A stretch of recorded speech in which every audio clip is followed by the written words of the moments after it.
17절부터 23절까지입니다.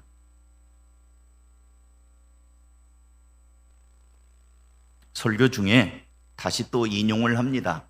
그러니까 제가 한번 빨리 읽어드릴게요. 출애굽기 18장 17절부터 23절.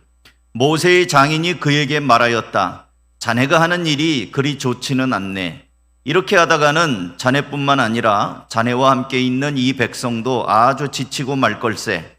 이 일이 자네에게는 너무 힘겨운 일이어서 자네 혼자서는 할 수 없네. 이제 내가 충고하는 말을 듣게. 하나님이 자네와 함께 계시기를 바라네. 자네는 백성의 문제를 하나님께 가지고 가서 하나님 앞에서 백성의 이 일을 아뢰게. 그리고 자네는 그들에게 규례와 율법을 가르쳐 주어서 그들이 마땅히 가야 할 길과 그들이 마땅히 하여야 할 일을 알려주게. 또 자네는 백성 가운데서 능력과 덕을 함께 갖춘 사람, 곧 하나님을 두려워하며 참되어서 거짓이 없으며 부정직한 소득을 싫어하는 사람을 뽑아서 백성 위에 세우게. 그리고 그들을 천부장과 백부장과 50부장과 10부장으로 세워서 그들이 사건이 생길 때마다 백성을 재판하도록 하게. 큰 사건은 모두 자네에게 가져오게 하고 작은 사건은 모두 그들이 스스로 재판하도록 하게. 이렇게 그들이 자네와 짐을 나누어 지면 자네의 일이 훨씬 가벼워질 걸세. 하나님이 명하신 대로 자네가 이와 같이 하면 자네도 이 일을 쉽게 처리할 수 있을 것이고 백성도 모두 흐뭇하게 자기 집으로 돌아갈 걸세. 아멘. 자, 오늘 본문 22절에 중간 이하에 보면 이렇게 그들이 자네와 짐을 나누어 지면 자네의 일이 훨씬 가벼워질 걸세 하는 이 말씀에서 짐을 나누어 지는 사람이다는 제목으로 말씀을 잠깐 나누고자 합니다. 여러분이 잘 아는 대로 모세는 갈대상자에 띄워서 나일강에 버려진 아기였죠. 하나님이 모세를 보호하시고 바로의 딸 공주의 품속에서 모세를 길렀습니다. 그렇지만 바로의 딸이 결혼하지 않은 처녀라 모유를 먹일 수가 없어서 유모를 불러왔는데 그 사람이 모세의 생모였죠. 그러니까 모세는 신부는 공주의 아들이고 젖을 먹고 자란 건 자기 친엄마 젖을 먹고 자랐어요. 그래갖고 어느 정도 큰 다음에 공주에게 여기 당신 아들이 있어 하고 젖을 뗀 다음에 데리고 왔거든요. 근데 이 어머니가 이 아기를 품고 젖 먹여 기르는 것이 굉장히 중요합니다. 모세는 자기 엄마 젖을 먹으면서 비록 법적으로는 애굽의 왕자였지만 정신적으로는 나는 히브리 사람이다, 나는 이스라엘 백성이다 하는 자기 정체성이 있었습니다. 그리고 이제 젊어가지고 혈기방장한 청년이 되어서 보니까 자기 백성들이 이집트 사람들에게 노예 생활을 하는 거예요. 매를 맞는 거예요. 그래서 보다 못해서 어느 날도 보니까 이집트의 그 일을 부리는 사람이 채찍으로 자기의 동족을 때리는 걸 보면서 말리다가 화가 나서 한 주먹으로 이집트 사람을 때렸는데 그만 죽고 말았습니다. 이 사실을 알게 된 애굽왕 바로는 모세를 잡아서 처형하려고 지명수배를 합니다. 모세는 도망을 가죠. 그때 나이가 40살입니다. 모세의 나이 40살에 살인자가 되어 애굽 땅을 탈출해서 도망을 가는데 국경 근처에 미디안이라는 광야로 도망을 갑니다. 그리고 거기서 만난 사람이 미디안의 제사장 이드로입니다. 이드로는 일종의 집시라고 보시면 돼요. 유목을 하면서 텐트를 치면서 이동하는데 그 미디안의 제사장 이드로가 모세를 보고 거둡니다. 넌 누구냐? 어떻게 여기까지 왔냐? 그래, 갈 데가 없구나. 여기서 좀 살아라. 그래갖고 미디안의 제사장 이드로가 모세를 거두어서 거기 사는데 이 제사장에게는 딸이 있습니다. 그래서 그 딸 십보라라고 하는 딸과 서로 이렇게 눈이 맞고 좋게 여기니까 그럼 외롭고 객지에서 그러니까 내 딸하고 살아라.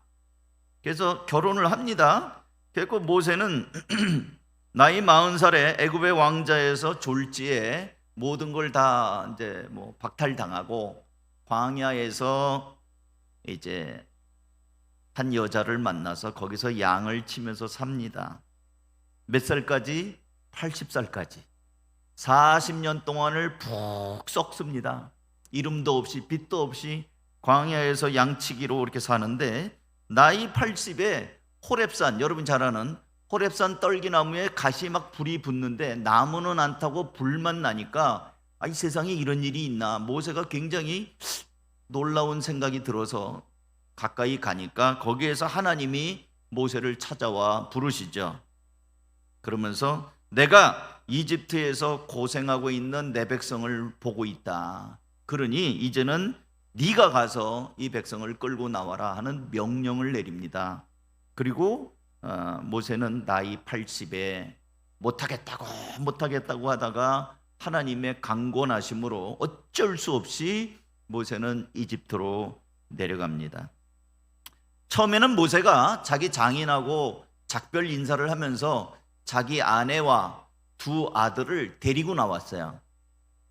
근데 어느 정도 가다가 아무래도 생각해 보니까 처자식을 데리고 가서는 안 될 것 같으니까. 왜 바로를 만나는데 바로 왕이 그 기분 나빠가지고 모세의 처자식을 인질로 잡으면 이 어려워지잖아요.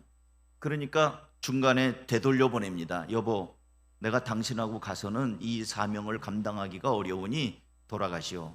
친정아버지에게 가서 좀 있으면 내가 나중에 당신을 다시 부를 것이오. 애들까지 다 보냅니다. 그리고 이제 여러분이 아는 대로 모세는 형 아론과 함께 바로 왕을 상대하고 애굽 땅에 뭐 이적들 막 재앙들이 내리고 이렇게 해가지고 백성들을 다 이끌고 나옵니다. 그리고 홍해 바다를 건너고 이제 광야를 거치면서 젖과 꿀이 흐르는 땅 향하여 지금 가고 있는데 얼마나 지났는지는 모르겠지만 지금 시내산 광야까지 도착해 있습니다. 여러분, 우리말에 발 없는 말이 천리 간다는 말 아시죠? 이 소문을 모세의 장인이 들었어요. 그리고 하나님의 은혜와 이적을 힘입어서 그 백성들을 이끌고 이집트를 나왔다는 소식을 듣고 모세가 지금 시내산 광야에 있다는 소식을 듣고 이제 모세의 장인이 자기의 딸이자 모세의 아내인 십보라를 데리고 두 아들 게르솜과 엘리에셀 두 아들을 데리고 모세를 만나러 나옵니다. 1절이에요. 1절 다시 한번 띄워주시고 이제부터는 여러분이랑 같이 읽겠습니다. 1절 시작. 미디안 제사장이며 모세의 장인인 이드로는 하나님이 모세와 그의 백성 이스라엘에게 하신 일, 곧 주님께서 어떻게 이스라엘을 이집트에서 인도하여 내셨는가 하는 것을 들었어요. 그러니까 애굽 땅에 난리가 나고 맏아들이 죽는 일, 그리고 탈출한 일들을 다 들었습니다. 그 다음에 5절 읽습니다. 5절 시작. 모세의 장인 이드로는 모세의 두 아들과 아내를 데리고 모세가 진을 치고 있는 광야로 갔는데 그것은 바로 하나님의 산이 있는 곳이다. 신의 산이에요. 그러니까 이제 그 소식을 듣고 다 나왔다는 얘기를 듣고 이제 가족 상봉을 하려고 자기 딸 그 손자들 가자, 아버지 만나러 가야지 하면서 이제 데리고 가서 광야에서 이제 만나는 장면입니다. 그리고 이제 어느 정도 가니까 진짜 새카맣게 이스라엘 백성들이 200만 명이니까 막 진을 치고 있으니까 사람을 보내서 내가 왔다, 모세여 내가 왔다 이렇게 얘기를 전합니다. 6절입니다. 6절 시작. 그는 거기에서 모세에게 전가를 보냈다. 자네의 장인인 나 이드로가 자네의 처와 두 아들을 데리고 왔네. 모세가 그의 장인을 만나러 나와서 그에게 절을 하고 입을 맞추었다. 그들은 서로 안부를 묻고 함께 장막에 들어갔다. 이제 만나는 거예요. 오래간만에 자기 아내도 만나고 보고 싶은 아들들도 만나고 얼마나 반가웠겠어요. 그래가지고 이제 장막으로 들인 다음에 그동안의 히스토리, 그동안에 어떤 해프닝과 어떤 일이 있었는지 얼마나 하고 싶은 말이 많았겠어요. 모세가 이제 그동안 파란만장한 일들, 바로를 어떻게 혼냈는지, 하나님이 무슨 일을 했는지 이런 것들을 쭉 얘기합니다. 8절입니다. 8절도 읽겠습니다. 시작. 모세는 장인에게 주님께서 이스라엘을 도우신 일, 곧 바로와 이집트 사람에게 하신 모든 일과 또 그들이 오는 도중에 겪은 모든 고난과 주님께서 어떻게 그들을 건져주셨나 하는 것을 자세히 말하였다. 이제 제가 파란색으로 썼어요. 모세는 장인에게 말한 거예요. 자세히. 검은색으로 된 거 이런저런 일들을 말을 한 거예요. 모세가 자세히 말을 했습니다. 그리고 이제 회포를 푸는 거예요. 9절 또 읽습니다. 시작. 그러자 이드로는 주님께서 이스라엘을 이집트 사람의 손아귀에서 건져주시려고 베푼 온갖 고마운 일을 전하여 듣고서 기뻐하였다. 모세가 자세히 말하니까 이드로가 듣고 마음이 어때요? 아유, 하나님 대단하시네. 너무너무 잘했다. 너무너무 하면서 그냥 그 원더풀 정말 기뻐하는 거예요. 사랑하는 성도 여러분, 여러분 이번 추석에 어떤 계획이 있으세요? 혹시 고향에 내려가서 부모 형제를 만나면 무슨 얘기할 거예요? 요즘에 경기가 안 풀려서 죽겠어요 이런 얘기할 거예요? 애새끼들이 말을 안 들어가지고 그냥 주름 봐요 늙었어요 이런 얘기할 거예요? 우리가 예수 믿는 사람이라고 한다면 모세가 오랜만에 만난 장인에게 지금 무슨 얘기예요? 장인이 그 말 듣고 기쁘잖아요. 여러분의 일가친지 특별히 부모님을 기쁘게 하는 소식 좀 전해줬으면 좋겠어요. 맨 1년에 한두 번 만날 때마다 죽는 소리 하지 말고 못 살겠다 말하지 말고 좀 좋은 얘기, 하나님이 여러분의 삶에 어떻게 은혜를 주시고 어떻게 인도하셨고 어떻게 함께 하셨는지 좀 그런 얘기 좀 해서 야 진짜 하나님이 계시긴 계시는가 보다. 네 말 들으니까 하나님이 정말 살아계시구만. 뭔가 좀 이렇게 좀 하나님을 전하는 사람이 됐으면 좋겠어요. 맨날 힘들어 죽겠다는 얘기하고 엄마 돈 좀 있으면 돈 좀 없어? 돈 좀 꿔줘 뭐 이런 얘기하고 막 이러지 말고 애 등록해 내 등록금 좀 달라고 이렇게 자꾸 하면은 부모 마음이 너는 어떻게 그렇게 되냐 하면서 근심이 되잖아요. 어쨌든 회포를 풀었어요.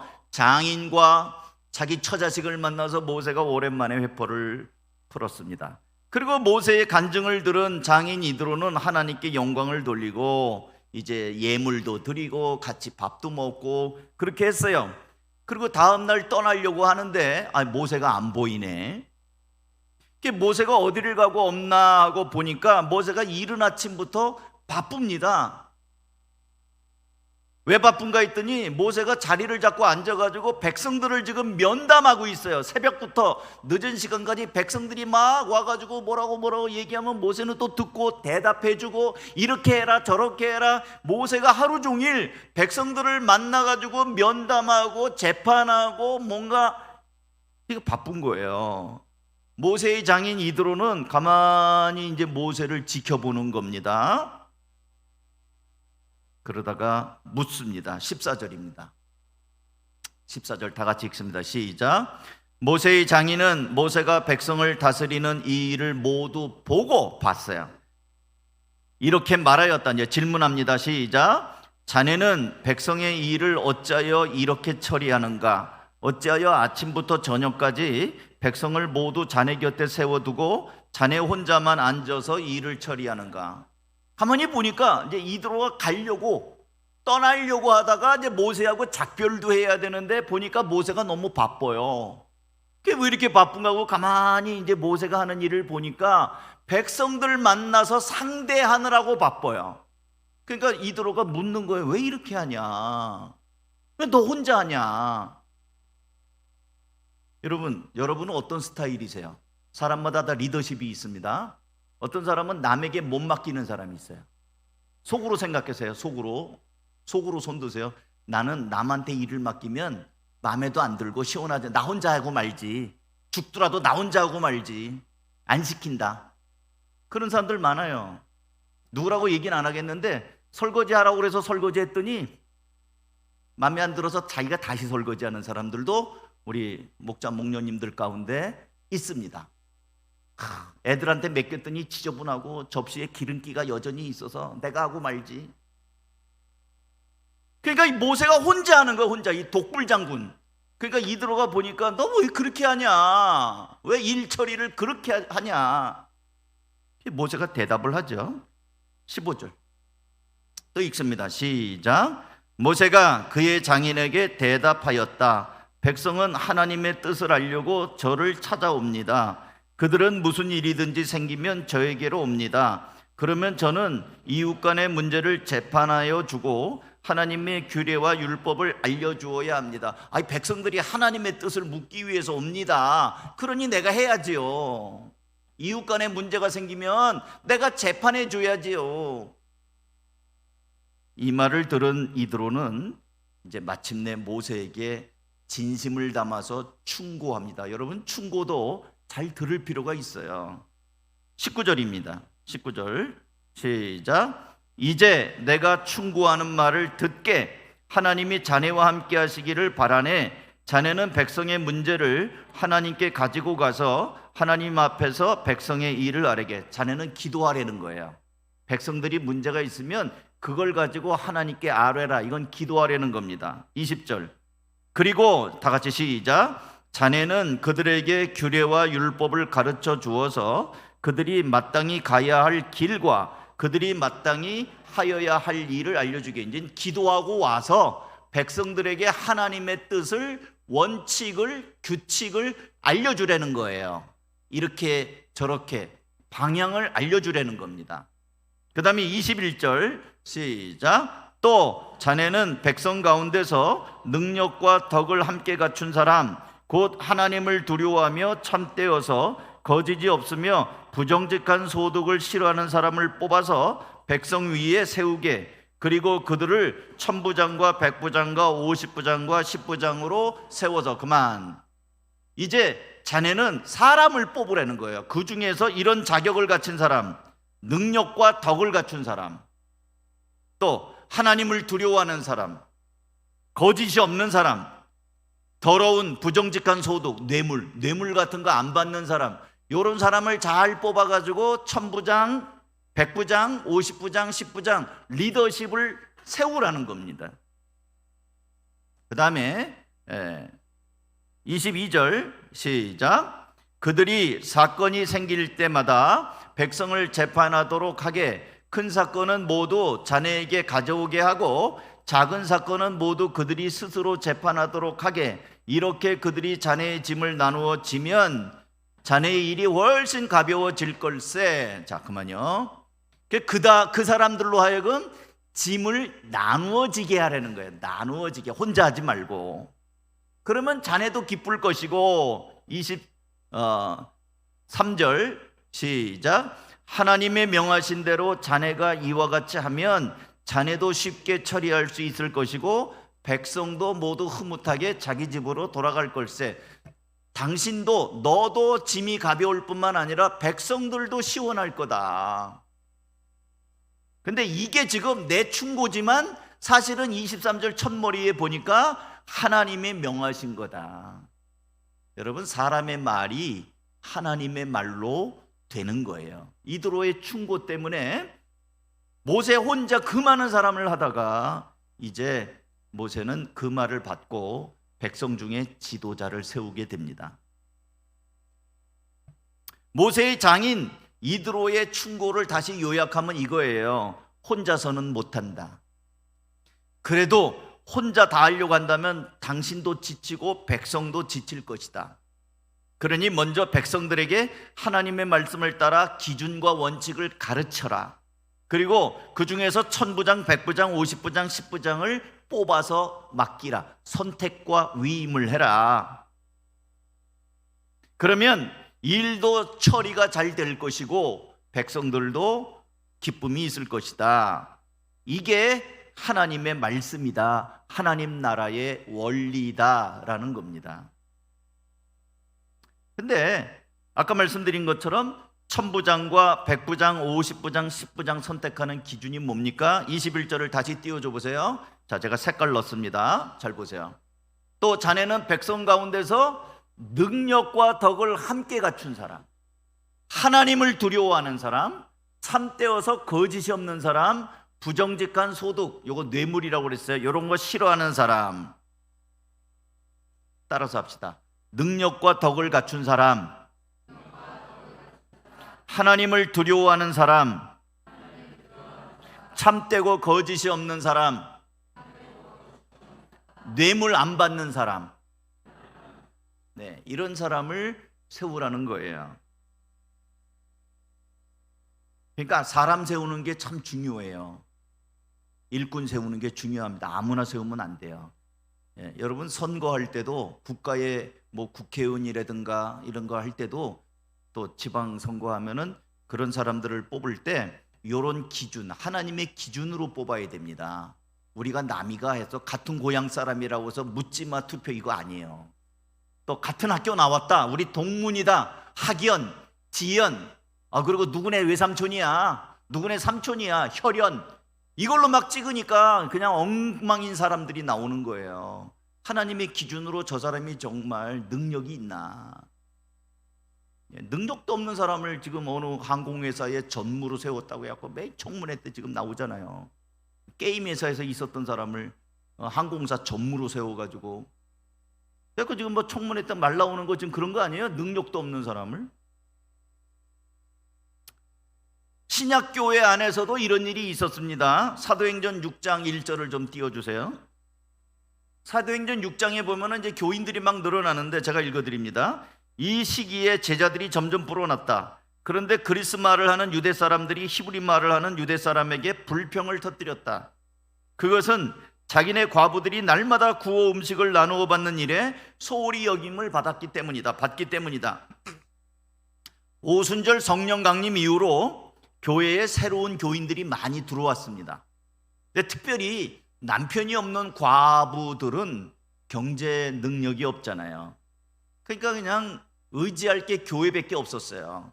교회로 들어오니까 교회는 날마다 이들을 위해서 구제 음식을 나눠줬어요. 그러니까 소위 말하는 바포 사역을 교회가 한 거예요. 근데 이 일이 과부들에게 음식을 많이 나눠다 주다 보니까 여기 뭐 이제 홀로 되신 분들이 계시는데 제가 조심스러워서 말하기가 어려운데, 할 일이 없는 사람은 말이 많습니다. 되게 말 많은 일꾼들은요, 충성스러운 일꾼들은 말이 많지 않아요. 그냥 우직하게. 근데 할 일 없는 사람들이, 시간이 남아노는 사람들이 불평불만이 많아요. 이 과부들이 불평하는 거예요. 딱 보니까 남의 떡이 커 보이는 거예요. 아니 저 사람 많이 줬네? 아니 저 사람이 예쁘다고 많이 줬네? 저 사람 뭐 아는 사람이라고 많이 줬네? 음식 때문에 여자들끼리 불평불만이 일어나고 교회가 시끄러워졌어요. 그리고 이제는 패거리가 생기기 시작했어요. 우리는 그리스 말을 하는 이민 갔다 왔으니까 우리 무시해, 우리 괄시해, 그랬어? 뭐 이러면서 서로 교회 안에서 불평불만이 뭉치기 시작을 했어요. 사도들이 이걸 보고 큰일 났다, 이러다가는 교회가 어려워지겠구나. 그래갖고 사도들이 집합, 모든 성도들을 다 모읍니다. 모아가지고 이렇게 말합니다. 6장 2절 띄워주세요. 같이 읽습니다. 시작. 그래서 12사도가 제자들을 모두 불러놓고 말하였다. 우리가 하나님의 말씀을 전하는 일을 제쳐놓고서 음식을 베푸는 일에 힘쓰는 것은 좋지 못합니다. 사도들이 남자들이 음식 푸니까 이게 바가지가 어떤 데 많이 들어가고 적게 들어가고 이랬는 모양이죠. 그러니까 사도들이 불평불만 생기는 거 보고 이거 안 되겠다, 우리 이거 그만할래, 우리가 안 할래. 우리는 하나님의 말씀, 기도하는 일, 이걸 우리가 하겠다. 그러면서 대안을 얘기합니다. 대안 3절 또 띄워주세요. 같이 읽습니다. 이거 시작. 그러니 형제자매 여러분, 신망 있고 성령과 지혜가 충만한 사람 7을 여러분 가운데서 뽑으십시오. 그러면 그들에게 이 일을 맡기고 우리는 기도하는 일과 말씀을 섬기는 일에 헌신하겠습니다 하면서 이제 그 유명한 7집사를 세우는 일을 합니다. 근데 여기 7집사를 세우는 기준이 뭐예요? 이 색깔을 6장 3절 칠해놨어요. 따라서 합니다. 신망 있는 사람, 성령과 지혜가 충만한 사람. 요거 나눕니다. 성령 충만한 사람, 지혜 충만한 사람. 이게 성령만 충만해서는 안 돼요. 지혜도 있어야 돼. 은혜만 받았다고 그러는데 지혜가 없으면 안 됩니다. 신망이 있어야 돼요. 사람들로부터 저 사람이면 인정받는 사람이 돼야 돼요. 사랑하는 성도 여러분, 아까도 말한 것처럼 오늘 설교 제목이 짐을 나누어 지는 사람이에요. 구약에서 모세와 함께 옆에서 짐을 나눠줬던 사람, 신약에서 사도들과 함께 교회에 짐을 나눠줬던 사람. 여러분은 신앙생활 하신 지가 또 속으로 대답하세요. 얼마나 되셨습니까? 적게는 1년 미만도 있고 많게는 10년, 20년, 30년. 목사님 저는 모태신앙이에요. 내 나이만큼이에요. 50년. 더 되는 분도 있겠죠. 그러면 여러분은 교회에서 어떤 사람입니까? 신앙의 연조가 그런데 여러분은 짐을 나누어 지는 사람입니까? 아니면 짐을 만드는 사람입니까? 요한일서 2장에 보면 이 성도들을 세 종류로 구분을 합니다. 첫 번째는 어린아이 같은 사람이 있습니다. 어린아이 같은 사람. 요한일서 2장 12절 14절에 보면은 아이는 가는 곳마다 어질러요. 엄마들, 애들은 가는 데마다 어질러요. 어린이가 있는 집에 신방 가보면 사방에 어질러요. 그럼 양해합니다. 이해해요. 치워도 끝이 없지. 어른들이 쫓아다니면서 치워주고 챙겨주고 도와줘야 됩니다. 근데 교인들도 이런 사람이 있어요. 맨날 사고 치는 사람들이 있어요. 미숙한 신자.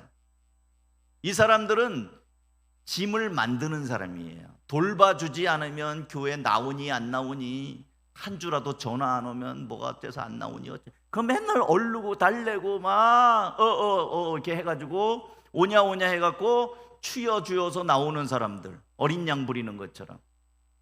교회를 다닌 지 10년 20년 됐는데도 요 모양이면 이건 심각합니다. 그냥 목사님 나한테 전화도 안 했어, 우리 목자님이 날 돌아보지 않았어, 어쩌고 이러면서 구실을 자꾸 찾으면서 맨 어린이 같은 소리를 하면은 답답한 노릇이죠. 어린아이 같은 사람이 있어요. 이거는 짐 만드는 사람이에요. 짐을 맡드는 게 아니라 만들어. 두 번째는 젊은이 같은 사람이 있어요. 젊은이. 이거 요한일서 2장에 나오는 겁니다. 이 젊은이 같은 사람은 힘이 생겨가지고 자기 짐을 내가 들고 가요. 어머니, 아버지, 제가 들고 갈게요. 자기 짐은 자기가 들고 갈 정도는 하는데 남의 짐은 안 져요. 남의 짐은 안 져. 내 거만 겨우, 그것도 고맙지. 자기 거는 하는데 남은 돌아보지 않아요. 신경 안 씁니다. 그러니까 나는 교회를 나가지만 옆에 있는 사람 데리고 나오진 않아요. 각자 자기 신앙이다. 너는 너 신앙이고 난 내 신앙이고, 옆에 사람에게 얘기도 안 해. 그냥 나만 조용히 다녀. 어떤 분에게 저기서 그것도 남편 좀 데리고 나오죠. 목사님, 남편 오면 귀찮대. 와가지고 잔소리하는데 교회까지 와서 잔소리하는 거 못 듣겠대. 집에서도 잔소리하는데. 그러니까 자기 앞가림은 하는 것 같은데 다른 사람에 대해서는 별로 신경을 안 쓰는 사람, 요거는 자기 짐만 지는 사람이에요. 그 다음에 세 번째는 아버지 같은 사람이 있습니다. 요한일서 2장 12절에 있는 말씀이 나중에 읽어보세요. 이 사람들은 자기 짐도 지고 다른 사람의 짐도 지는 사람입니다. 이런 사람이 성숙한 사람이에요. 남자분들 군대 갔다 왔잖아요. 요즘에 어떤지 모르겠는데 우리 군대 가면 완전 군장하고 한번 뛰는 게 있어요. 10km 행군이 있습니다. 근데 다들 장정들이니까 짐 지고 이제 철모 쓰고 총 들고 뒤에 배낭 메고 이제 뛰어요. 구보. 근데 하다 보면은 처음엔 같이 시작을 했는데 나중에는 몸이 지치잖아요. 체력들이 다 다르거든요. 레벨들이 키 큰 사람 있고 작은 사람 있고 이런 것처럼. 그럼 어느 정도 뛰다 보면 지칩니다. 단내가 나고요. 근데 포기하면 단체 기압이거든요. 처지면. 그럼 어떻게 하는 줄 아세요? 이등병들 막 처지고 군대 운전을 안 되고 아직 민간인 물이 덜 빠진 군기가 덜 든 애들은 막 포기하려고 그래요. 그 옆에서 상병들, 고참들이 너 여기서 낙오되면 우리 지금 단체 기합 받는다. 그러니까 총 일리 줘. 옆에 사람 총을 자기가 들고 뛰어요. 철모 이리 줘. 무겁잖아요. 철모도 자기가 들고 뛰고. 그래가지고 그 똘똘 뭉쳐가지고 그 대대, 그 중대 이런 아이들이 이제 청년들이 옆에 사람의 그 무거운 걸 들고 같이 뛰어요. 같이 목적지에 도달하기 위해서. 요게 아버지 같은 마음이, 남의 짐, 내 짐도 무거운데 나도 죽겠는데 우리 전체를 보면 같이 도달해야 되니까 저 사람이 낙오되지 않기 위해서 옆에 사람 총도 들고 뛰고 제 철모도 내가 베껴갖고 같이 들고 뛰고 그래갖고 같이 도착해요. 이런 사람이 성숙한 사람이고 짐을 나누어주는 사람입니다. 사랑하는 성도 여러분, 여러분의 상태를 아까 제가 물었습니다. 지금 출애굽기의 1000부장, 100부장, 50부장, 10부장과 같이 모세 옆에서 이 백성을 위해서 모세가 홀로 지어야 했던 짐을 져주는 사람처럼, 그리고 예루살렘 교회에 불평과 불만이 생길 때 사도들 옆에서 교회의 여러 가지 일들을 처리했던 7 집사들처럼 저는 우리 한가족교회 성도님들 한 사람 한 사람이 이 가을에는 한 계단씩 좀 업그레이드가 좀 됐으면 좋겠어요. 여러분, 신앙의 업그레이드 하시기를 주님의 이름으로 축원합니다. 아멘. 성숙하시기를 축원합니다. 조금씩 이제 올라가야 돼요. 우선 제가 이제 구체적인 적용을 해드릴게요. 이건 숙제도 됩니다. 숙제, 목사님의 숙제. 목장에서 한 계단 성숙하세요. 지금보다 업그레이드야. 목장 모임 첫째, 우리 집에서 하시오. 자기 집을 오픈하지 못하는 사람들은 오픈하도록 하죠. 여러 가지 구실들이 많아요. 목장 못하면 집안 치워야 돼요. 개가 2마리가 있어요. 어째요? 남편이 안 믿어요. 목장 열기 어려운 사람이 결단하면 목원들이 감동합니다. 이 사람이 어려운데 열었구나. 그 다음에 두 번째, 목장 모임에서 업그레이드하는 건 목장 모임할 때 반찬 하나씩 한번 해가 보세요. 매번 해가라는 게 아니라 한 번 정도는 오늘의 일품 요리 하나 딱 해가는 거예요. 빵을 잘 만드세요? 그러면 우리 집에서 안 모이더라도 빵을 한번 만들어 가든지, 마음에 감동됩니까? 그러면 목장에 요즘에 제철 과일들을 하나 사들고 가세요. 그러면 얼마나 반갑겠어요. 반갑죠? 업그레이드 하는 거예요. 목장을 우리 집에서 하면 좋지만 또 다른 집에서 할 때 내가 뭐 하나 들고 가는 거예요. 목원들이 행복할 겁니다. 그리고 목장 모임할 때 잘 안 나오거나 좀 약한 분들한테 서로 격려해서 문자 보내서 아우 반갑다고, 이번에 꼭 만났으면 좋겠다고 하면서 그런 헬퍼 역할을 하는 거예요. 왜 목련님만 해요? 목장 식구도 우리 연락처 다 알잖아요. 그러면은 같이 모이자고 이렇게 연락을 해주는 사람, 이런 사람 필요해요. 그래서 목장이 똘똘 뭉치도록 이 양념 노릇하는 사람들이 필요해요. 그렇게 좀 업그레이드를 하려는 거예요. 교회에서도 좀 하나 또 숙제 드릴게요. 연합교회 예배 시간에 좀 일찍 오세요. 예배 시간에 늦는 사람이 늦어요. 보면 제가 눈 일부러 안 마주칩니다. 저 시계 보고 얘기합니다. 눈 마주치면 목사님이 나보고 하는 소린가 그럴까 봐. 우리가 중요한 회사에 면접 보러 갈 때 늦게 갑니까? 일찍 가서 기다리잖아요. 근데 왜 하나님 앞에 예배 올 때 늦게 와? 조금만 신경 쓰면 일찍 오는데. 목사님 애들 챙겨갖고 올래니까 늦어요. 우리 집사람이요, 이렇게 얼굴 면적이 얼마나 큰지 그거 화장품 바르려면 한 2시간은 발라야 돼요. 조금 일찍 바르면 되잖아요. 일찍 일어나면 되고. 왜 이렇게 예배를 늦게 오냐고요. 늦게 와. 조금 업그레이드 시간관. 일찍 오세요. 그 다음에 일찍 오면은 뭐 합니까? 주보를 읽어보세요. 오늘 여러분 제가 주보에다가 수위에는 주머니가 없다는 말을 써놨어요. 한번 읽어보셨어요? 읽어봐요. 오늘 무슨 설교인지도 읽어보고, 그래야 은혜를 받는 일에 마음이 딱 열려요. 늦게 오면 헐레벌떡 늦게 오잖아요. 그럼 숨 차가지고, 그러면 여러분에게도 유익이 있고 강단에 오르는 저도 은혜가 돼요. 아유, 우리 성도들이 이렇게 사모하는 마음으로 딱 벗어 올라왔는데 다 앉아갖고 눈이 초롱초롱해서 여기 쫙 보고 있잖아요. 그럼 제 마음에, 야, 우리 성도들 오늘 은혜를 사모하는구나, 감동이 된다니까요. 그 다음에 또 하나는, 낯선 사람 오면 달라붙으십시오. 따라서 하세요. 낯선 사람이 오면 달라붙으십시오. 아주 말이 좀 상스러운가요? 낯선 사람 오면 어느 집 강아지가 왔나 이러지 마시고 다 가서 반가워 좀 하세요. 반가워 좀 해줘. 달라붙어가지고. 아이고, 목사님 우리는 가정교회이기 때문에 기신자들 몰라요. 그러니까 우리는 남의 목장이니 뭐니 내세가, 왜 그래요? 그럴 필요 없어요. 낯선 사람 오면 반가워해야지. 제가 요번에 지용 목자 수련회 가는데, 부산까지 운전하고 가는데, 제가 젊은 사람이에요. 저도 60이 넘었는데 그 중에 젊더라고요. 그래갖고 운전을 했어요. 한 200km, 300km 그냥 운전을 하는데, 심심하니까 옆에 있던 우리 안양은광교회 조 목사님이 졸지 말라고 이런저런 얘기를 하는데, 이런 얘기를 하셔요. 호주에서 어떤 목사님이 휴가를 받아서 은광교회를 방문을 했대요. 근데 이분 자기가 한국에 있는 가정교회를 돌아보기 위해서 교회를 서너 군데를 주일마다 가서 예배를 드렸는데, 다들 소 닭 보듯이 그냥 멀뚱멀뚱하더래요. 근데 은광교회에서만 유일하게 붙잡으면서 밥 먹고 가라고 그러더래. 식사하고 가세요. 그래갖고 붙잡혀서 못 이기는 척하고 밥을 먹고 갔대요. 그러냐고? 그럴 수도 있죠. 우리 여러분 새로운 사람 오면 밥 먹고 가세요 합니까? 우리 이현미 집사님이 하신대요. 우리 활발하신 이현미 집사님 사랑합니다. 대부분은 쭈삣쭈삣 말을 안 해요. 그리고 또 새로운 사람은 밥 먹고 갈 생각도 안 해. 그냥 얼른 도망가지, 축도 끝나면.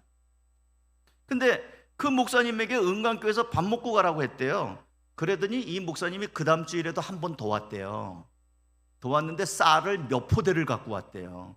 그래서 이게 웬 쌀입니까? 그랬더니, 목사님 제가 선호교회를 갔는데 밥 먹고 가라는 교회가 이 교회밖에 없고 밥 먹고 가서 밥 먹은 값이래요. 그래서 쌀을 갖고 왔다는 거예요. 몇 푸대를. 제가 직접 들었어요. 밥 먹고 가라고 그러면 쌀이 생깁니다.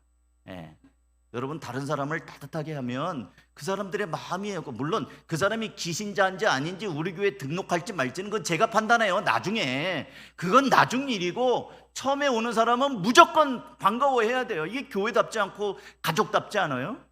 그렇게 해야 됩니다. 그래야 따뜻한 교회라는 느낌을 받지 않겠어요? 이제 말씀을 맺습니다. 바라기는, 이제 가을에는 우리 한가족교회 성도들이 비록 인생의 나그네, 광야길을 걷잖아요. 이스라엘 백성들이 나그네 인생이에요.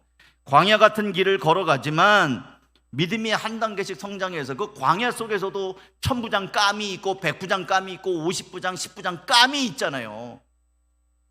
예루살렘 교회에도 7집사들이 있잖아요. 그러면 그 사람들 세우지 않습니까? 선택하고 맡기잖아요. 그러면 여기 서 있는 황 목사도 여러분이랑 같이 가는데, 근데 너무 감사한 건 우리 교회는 목자 목녀님들 계셔요. 그러면 제발 좀 사람 세워놨으면 잘 좀 순종해 주세요. 잘 좀 따라 주세요. 그리고 그들과 함께 목장이 든든하게 서갈 수 있도록 역할을 하세요. 그리고 교회에서도 여러분들이 이런저런 역할을 불평하지 말고, 왜요? 내가 왜? 이러지 말고 일단 말이 나오면 예, 알겠습니다. 부족하지만 해보겠습니다. 이러면서 갈 때 이 교회가 그렇게 든든하게 서고 여러분 자신도 성장하고 하나님이 복 주시는 인생이 될 뿐 아니라, 이런 교회에 하나님이 사람을 보내신단 말이에요. 그 보내봤더니 맨 떨려 보내고 무관심하고 신경도 안 써서 실족시키는 교회라면 하나님도 보낼 재미가 없잖아요. 사람 보낼 재미. 근데 그 교회만 갔다면 막 환영하고 따뜻하게 하고 너무 좋아하고, 그럼 이 교회는 흥해라 흥해라 그런다고요. 그게 부흥이에요. 흥하는 거. 바라기는 여러분들이 그렇게 성장하고 업그레이드되고 성숙한 그런 성도들, 그래서 여러분들로 하여금 하나님의 기쁨이 넘치는 성도들이 다 되기를 주님의 이름으로 축원합니다. 기도하겠습니다.